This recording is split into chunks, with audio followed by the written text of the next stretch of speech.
इसकी भी ऐसे ही करना है तैयारी, ठीक है। मतलब ऑलमोस्ट आप लोगों को 5-5 मिनट में, अगर मैंने बोला कि बस टेस्ट है आपका 10 मिनट बाद मैं पूछने वाला हूँ, तो सिर्फ यही पढ़ना, फिर ये मत करने लग जाना, जो कि बहुत कॉमन चीज़ है, मेरे को पसंद बिल्कुल नहीं है। मेरे स्टूडेंट ऐसे ही होने चाहिए, ये सब लोग बिल्कुल इंडेक्स तैयार करके बैठते हैं, और करवाता हूँ मैं बाजू में बैठ के कि यहाँ पे ये चीज़ नहीं आनी चाहिए, ये चीज़ लिखना। पता है क्या, इंडेक्स तैयार करने में थोड़ा सा कॉमन सेंस भी लगाना। पूरा आएगा नहीं, आएगा हमेशा कीवर्ड। वो कीवर्ड आपको समझ में आना चाहिए कि क्यों लिखा आपने, 10 साल बाद भी अगर आप पढ़ो तो। ये इधर से कॉन्सेप्ट यही समझ में आना चाहिए बस। चलिए,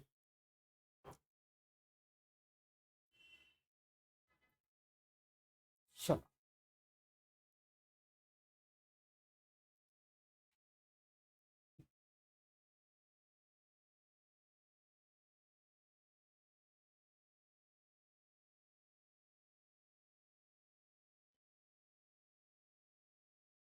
चलिए,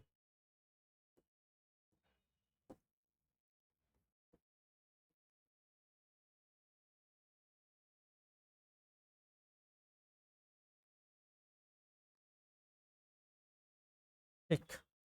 हाँ, रजिस्ट्रेशन एक्ट। आज रजिस्ट्रेशन एक्ट की क्लास है, और अच्छे से समझना रजिस्ट्रेशन एक्ट क्यों आया, है ना। रजिस्ट्रेशन एक्ट आपका सीपीसी में भी उतना ही बड़ा रोल है, टीपीए में तो बहुत ही, मतलब टीपीए उसका कोर पोर्शन कहलाता है, क्योंकि सबसे बड़ा डिस्प्यूट ही होता है आपका रजिस्ट्रेशन, ठीक है। अब आपके प्रीलिम्स पे अगर मैं बात करूं कि प्री में कैसे कैसे आएगा, किसी को अगर पहले से कुछ पूछना है तो पूछ सकता है। Hello, good evening, good evening, good evening भैया, गुड इवनिंग। ठीक है, किसी को पहले से अगर कुछ मन में पहले से डाउट हो, रजिस्ट्री वाले, 100 रुपए के नीचे स्टाम्प की रजिस्ट्री होती है क्या? 100 रुपए से ऊपर वाले की होती है क्या? होती है, ये चीज कॉमन है, ये इसमें भी लिखी है। सेक्शन 17-18 इसी की बात करता है, क्या रजिस्ट्री योग्य वस्तु है, क्या रजिस्ट्री योग्य नहीं है, क्या रजिस्ट्री जिस डॉक्यूमेंट की होगी, कोई नहीं होगी। ये आपका प्रीलिम्स में सबसे खतरनाक चीज यही आती है, सबसे बड़ा कॉन्सेप्ट ही यही है। अब आते हैं, बात करते हैं हमारे रजिस्ट्रेशन एक्ट के पूरे पोर्शन पे, जो कि हमारे लिए बनाना है। आइए, सबसे पहले एक्ट नंबर कितना है?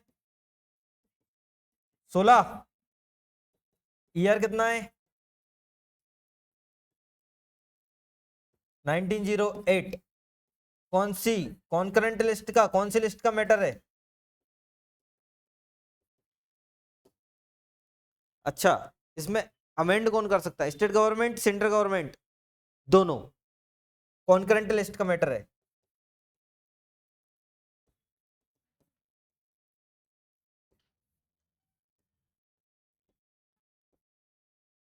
स्टेट गवर्नमेंट और सेंट्रल गवर्नमेंट दोनों ही क्या कर सकते हैं भैया? अमेंड कर सकते हैं, ठीक है। कौन सा शेड्यूल? 7th शेड्यूल, अनुसूची, 7वीं अनुसूची, ठीक है। इन्फोर्समेंट डेट बोलिए।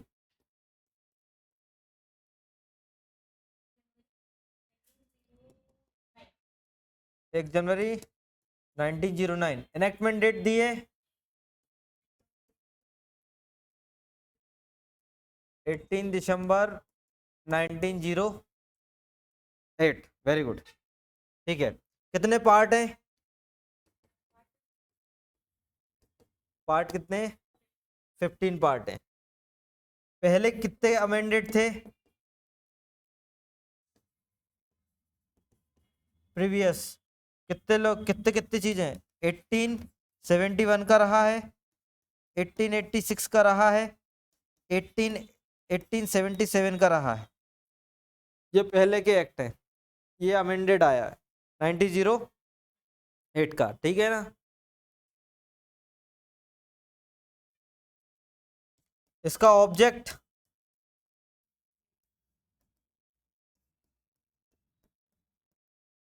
Only consolidate, no amend, no define, only consolidate, right, ठीक है।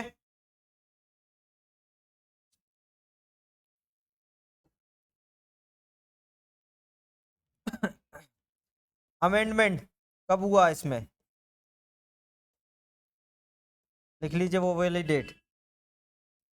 24 सितंबर 2001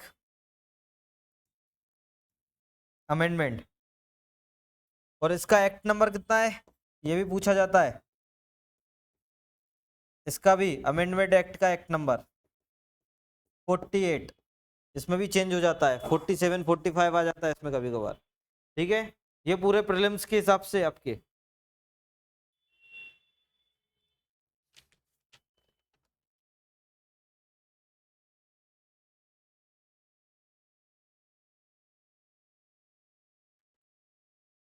क्या हो गया, बना लिया? हाँ सॉरी, सेक्शन कितने हैं?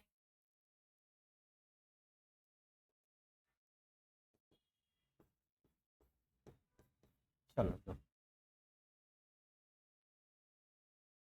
93 सेक्शन हिंदी में पढ़ने।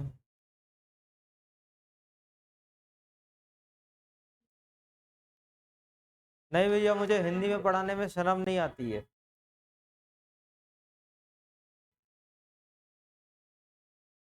धारा कौन सी है, अमेंडमेंट कौन सी है? हिंदी तो मातृभाषा है हमारी, मुझे क्यों शर्म आएगी?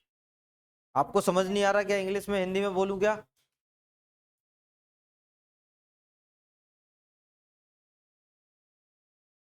कॉन्करेंट लिस्ट मतलब आपका समवर्ती सूची का मैटर है। ठीक है, राज्य सरकार और केंद्र सरकार द्वारा अमेंड होता है। ठीक है, इसकी आपकी प्रवर्तन दिनांक कितनी है? 1 जनवरी 1900। एक्ट और अधिनियमित दिनांक कितनी है? 18 दिसंबर 1908। आपका जो चैप्टर जो पार्ट दिए गए हैं वो कितने हैं? 15 दिए गए हैं। और जो पहले वाले जो अमेंडमेंट है वो आपके 1871 मतलब 1871 1886 1877 है। इसका उद्देश्य है समेकित करना, कंसोलिडेट करना। इसके बाद अमेंडमेंट जो इसमें परिवर्तन हुआ, अमेंडमेंट हुआ है वो कितना है? 24 सितंबर 2001 को परिवर्तन हुआ है, जिसका आपका एक्ट नंबर कितना है? 48 है। और टोटल धाराएं कितनी है आपकी?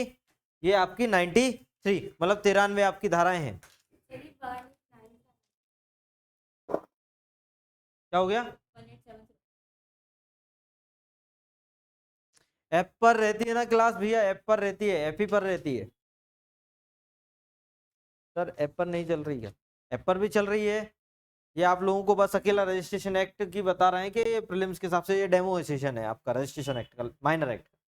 चलिए आगे बढ़े। नहीं लिखा? लिख लीजिए।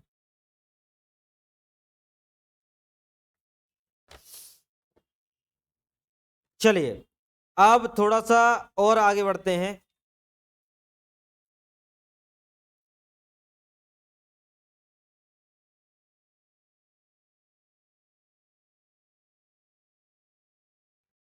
चलिए आगे बढ़े, आगे बढ़िए। अब देखिए डेफिनेशन।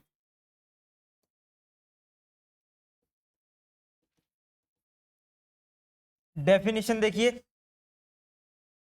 कितने तरीके की डेफिनेशन है, कितनी डेफिनेशन इसमें दी गई है बताइए, कितनी दी गई है?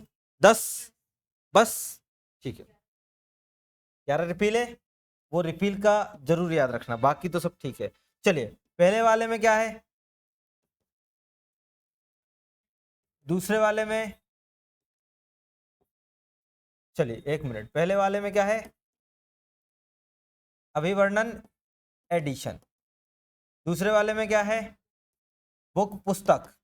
तीसरे वाले में क्या है? डिस्ट्रिक्ट और सब डिस्ट्रिक्ट मतलब जिला उप जिले। आगे इसके वाले में क्या है? इसके बाद क्या है? District court. ठीक है, इसके बाद क्या? इलेक्ट्रॉनिक फॉर्म, फिर इलेक्ट्रॉनिक साइन। ठीक है, सिग्नेचर इलेक्ट्रॉनिक।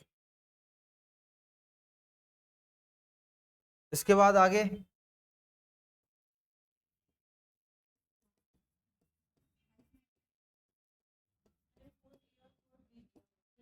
इंडोर्समेंट। आगे आगे आगे अभी अभी तो सिर्फ अकेला, और इसी में इंडोर्स है। ठीक है, और इमूवेबल। ठीक है, ठीक है। क्या? Lease, very good. आगे।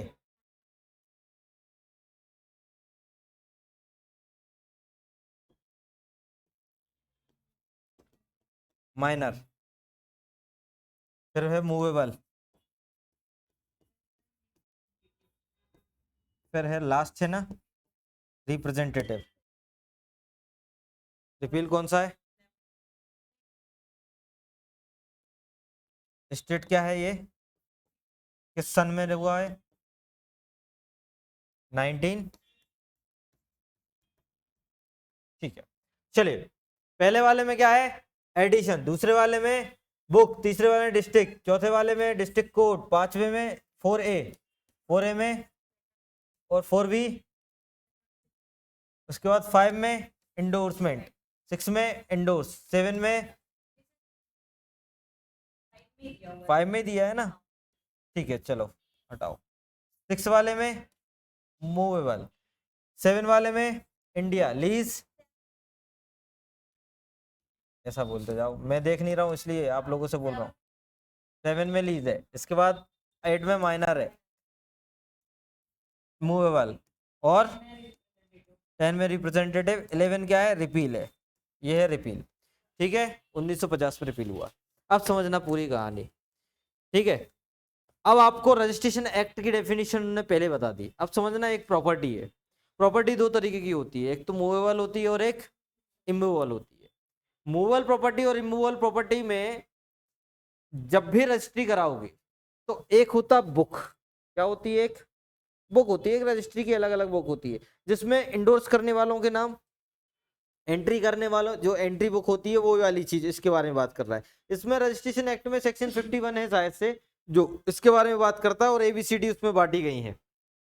ठीक है, इसके बाद डिस्ट्रिक्ट कोर्ट के बारे में बताया। कोर्ट कहां तक होगा, कहां का मैटर जाएगा। डिस्ट्रिक्ट सब डिस्ट्रिक्ट भी बताया गया है, और इसमें और भी चीजें बताई, रजिस्ट्रार सब रजिस्ट्रार भी आएंगे, ये भी चीज बताई गई है। इसमें इलेक्ट्रॉनिक फॉर्म में जो आजकल होता है उसको भी बता दिया। इलेक्ट्रॉनिक सिग्नेचर वो भी बता दिया। रजिस्ट्री होती है जिसने रजिस्ट्री कराई, वो भी चीज है। इसमें एंडोर्समेंट। अच्छा, I और E क्या लिखा है इसमें? E है। तो एक और होता है इंडोर्समेंट और एक होता है एंडोर्समेंट। दोनों में क्या डिफरेंस?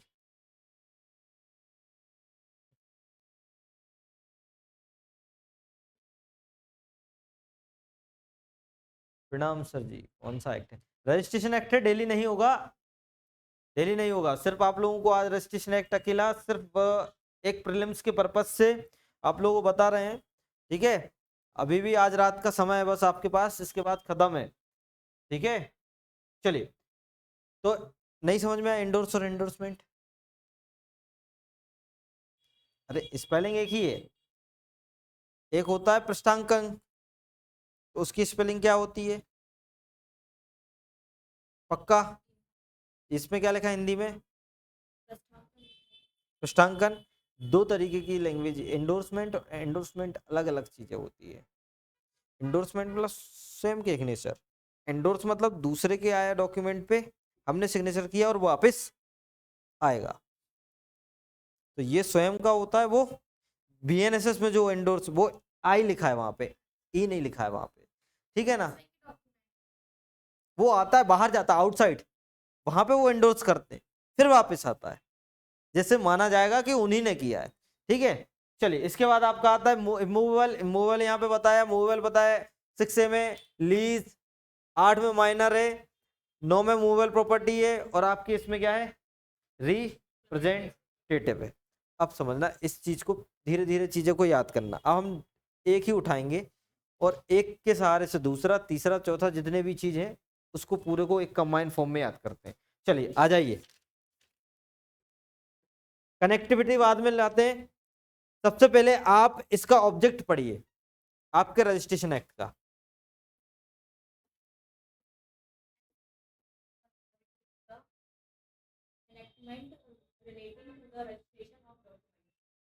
हाँ पूरा पढ़ेंगे, लेकिन क्लास, और कल से क्लास 7 बजे हो जाएगी माइनर की स्टार्ट, और आपकी 5:15 पे हो जाएगी वो वाली स्टार्ट, मेजर की स्टार्ट। ठीक है, चलिए ऐप पे रहेगी क्लास, कोई भी डाउट हो, कोई भी कंफ्यूजन हो, आज रात को जो नीचे नंबर चल रहा है ना, आप बात कर लीजिएगा, आपके सब डाउट क्लियर हो जाएंगे। कहाँ क्लास रहेगी, कैसी क्लास रहेगी, अभी भी लोग यही पूछ रहे हैं, तो इसलिए बात कर लीजिएगा जिसको भी जो डाउट है।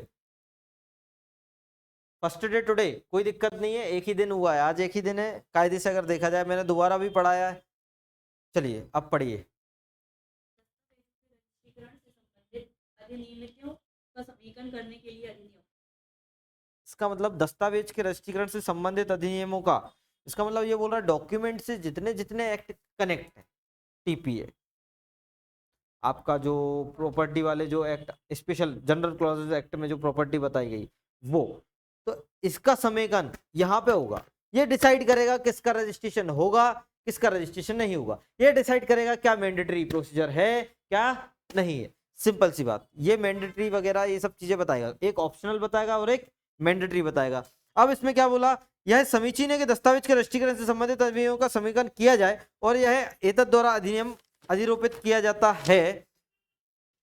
ठीक है, चलिए अब आ जाइए पार्ट फर्स्ट पे, जिसका नाम है आपका प्रारंभिक।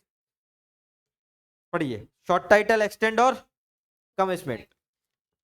This act may be called the Registration Act 1908. ठीक है, The whole of India. किस पे, होल ऑफ इंडिया पे। सेक्शन 1 है ना, शॉर्ट टाइटल, एक्सटेंड और कमिटमेंट। शॉर्ट टाइटल क्या है, रजिस्ट्रेशन एक्ट 1908। एक्सटेंड क्या है, होल इंडिया। और कमिटमेंट क्या है आपकी, 1 जनवरी।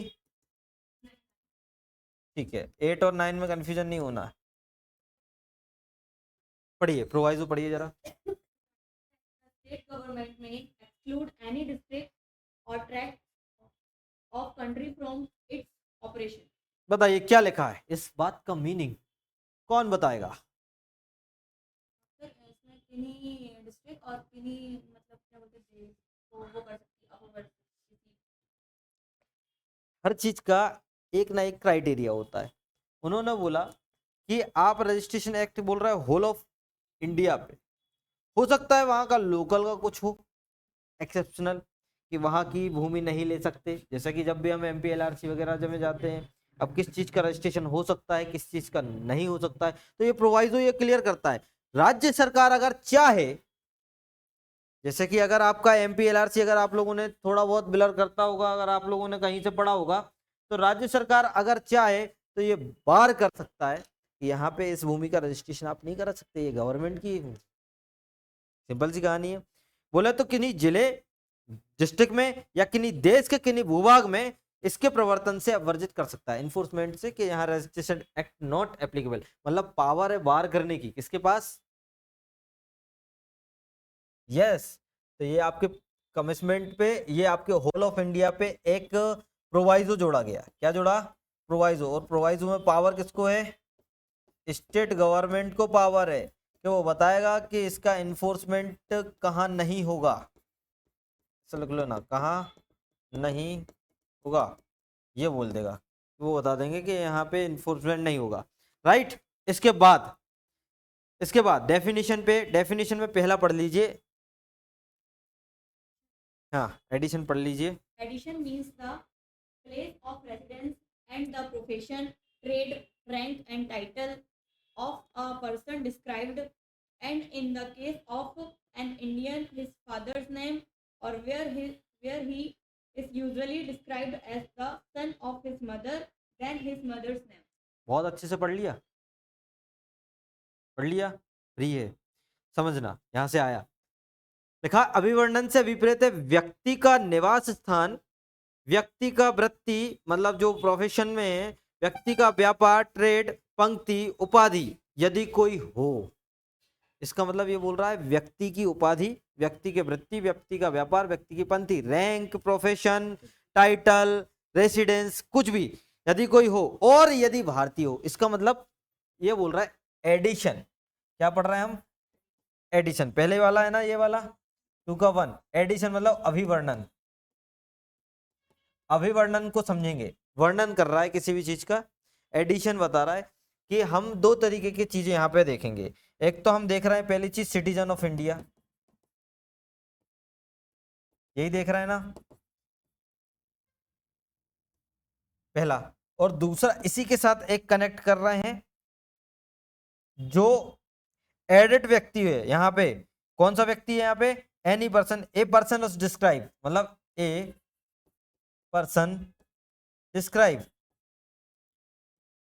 या तो यहाँ पे दिया गया है वो व्यक्ति, या तो सिटीजन ऑफ इंडिया है और सिटीजन ऑफ इंडिया है, दोनों के बारे में, प्लस दोनों के बारे में बात हो रही है। ये बोल रहा है कि उन दोनों का क्या है? रेसिडेंस। उन दोनों का क्या है? मतलब रेसिडेंस करते हैं या प्रोफेशन करते हैं या व्यापार ट्रेड करते हैं या उनके पास कोई टाइटल हो, इतनी चीजें हैं। ठीक है, यदि वो भारतीय है तो बोले अगर जब भारतीय है तो उसके माता पिता देखेंगे, देखेंगे कि नहीं देखेंगे? क्योंकि हमारा कौन सा आर्टिकल बोलता है सिटीजनशिप के बारे में? 5 से 11, और आपका आर्टिकल 5 नागरिकता ही बताता है। तो एक जनरल चीज है कि वो आपका 5 से 11 तक में बताएगा कि भैया कौन इंडिया का सिटीजन होगा कौन नहीं होगा। ठीक है, इसमें सीधा सीधा बोल दिया कि अगर उसके पिता का नाम है तो वहां प्रायिक रूप से अपनी माता के पुत्र के रूप में वर्णित किया जाएगा, और यदि उसकी माता का नाम अभिप्रेत है, वहां उसकी माता का नाम अभिप्रेत है, इसका मतलब ये बोल रहा है जहां पे पिता का नाम है तो उसके नाम से, और माता का नाम है तो उसके नाम से। इंग्लिश में पढ़ना आप क्या लिखा है, बोले फादर्स नेम, यदि in the case of an Indian, जब केस ऑफ एन इंडियन है तो किसका नाम? पिता का नाम। और where is usually describe as a son of mother, मतलब यूजुअली डिस्क्राइब करोगे तो कैसे? माता के नाम। समझ में आया? मतलब अगर पर्सन डिस्क्राइब हो रहा है तो यहाँ पे कौन आ रही है? मॉम। और यहाँ पे स्पेशली अगर सिटीजन ऑफ इंडिया हो रहा है तो यहाँ पे कौन आ रहे हैं? क्लियर? समझ में आया? चलिए, तो आज के लिए इतना काफी है ये डेफिनेशन। कल से हम इसको और डिटेल में केस लॉ के साथ थोड़ा सा देखते जाएंगे। कल से केस लॉ पे भी बात करेंगे। राइट, इसको सेव कर लें।